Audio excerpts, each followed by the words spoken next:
El depresivo se pone unas gafas y esas gafas solo le permiten ver lo malo. La depresión básicamente es la disminución persistente del ánimo que dura más de 4 días para algunos, para otros dura entre 1 o 2 semanas, que es perseverantemente bajo, que no mejora pese a tener un entorno, digamos, adecuado, saludable, que además se asocia con pérdida de la capacidad de disfrutar, con pérdida de la motivación, a veces con aumento del sueño, otras veces con disminución del sueño, otras veces con aumento del apetito, otras veces con disminución del apetito.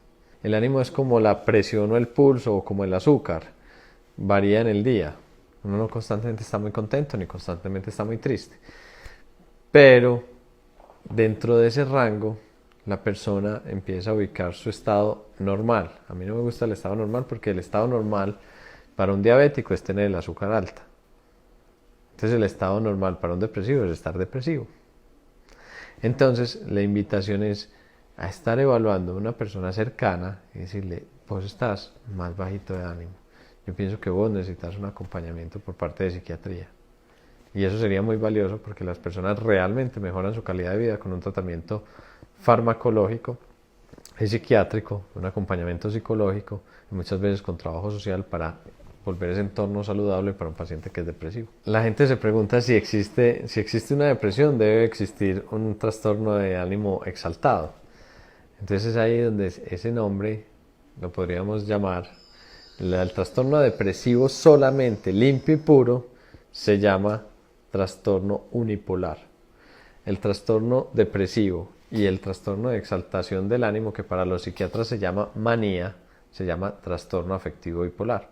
Entonces pueden haber personas que tengan un trastorno bipolar depresivo predominantemente, pero también puede haber personas con un trastorno afectivo bipolar con una manía, pero las manías aquí en Colombia las identifican como con ciertos actos repetitivos, comerse las uñas, no tiene la manía de rascarse el pelo, tiene la manía de mirarse la piel, no, eso no es una manía, la manía es la exaltación del ánimo, que se puede acompañar con un ánimo muy efusivo, con un ánimo muy intrusivo, muy cercano a las personas, pero también muy irritable a veces. Yo me atrevo a decir que hay pacientes que se han separado por una depresión, como hay pacientes que han quedado en embarazo por una manía, porque se vuelven hipersexuales.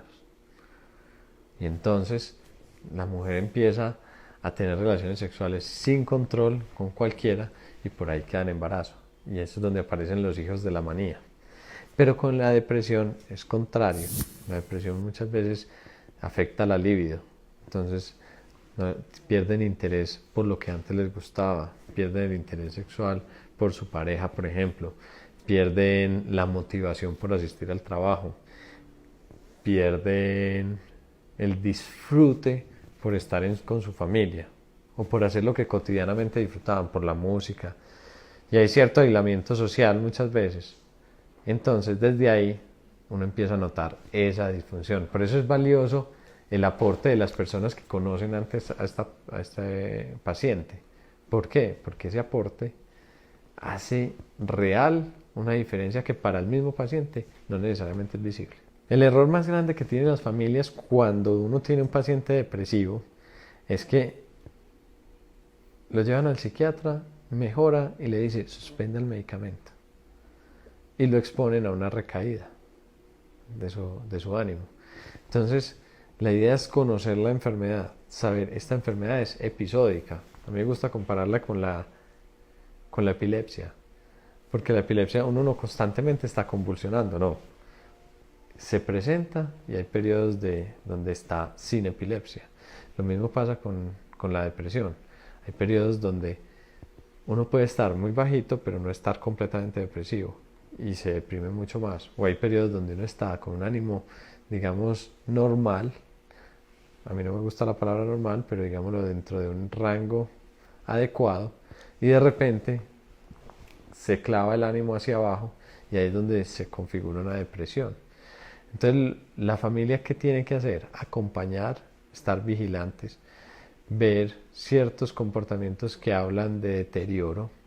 Y de deterioro marcado podría ser fácilmente pensar como cualquier otra enfermedad. El riesgo más grande de cualquier enfermedad es la muerte. Entonces uno tiene que estar alerta a los signos que me llevan a pensar que puede estar ocurriendo una enfermedad tan grave que me puede llevar a un suicidio, que es la muerte en la depresión.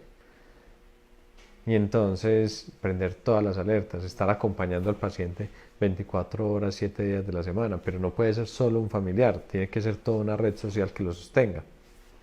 Si es necesario hospitalizar, hacer un acompañamiento juicioso con los medicamentos, proponerle actividades.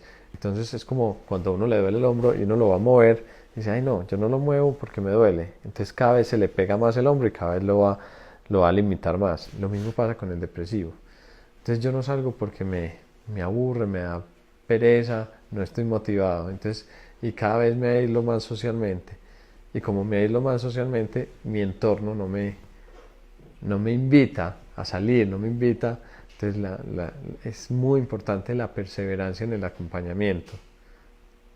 Y siempre proponer la distracción, ofrecer diferentes tipos de programas para estar distraído, motivado, incluso generar y evaluar bien los pensamientos, porque yo trato pacientes con 15 días de diferencia, me llegan sin medicamento y con medicamento que empiezan a mejorar, y me dicen, yo te decía eso en la consulta anterior, y me toca decirles, sí, yo te decía que me quería matar, sí, yo te decía que no disfrutaba de mis hijos, sí, pero ellos tienen una capacidad de olvido, entonces cuando llegan y dicen, yo me tomaba ese medicamento y no noto ninguna diferencia. Y uno los empieza a entrevistar y a comparar la consulta anterior con la actual.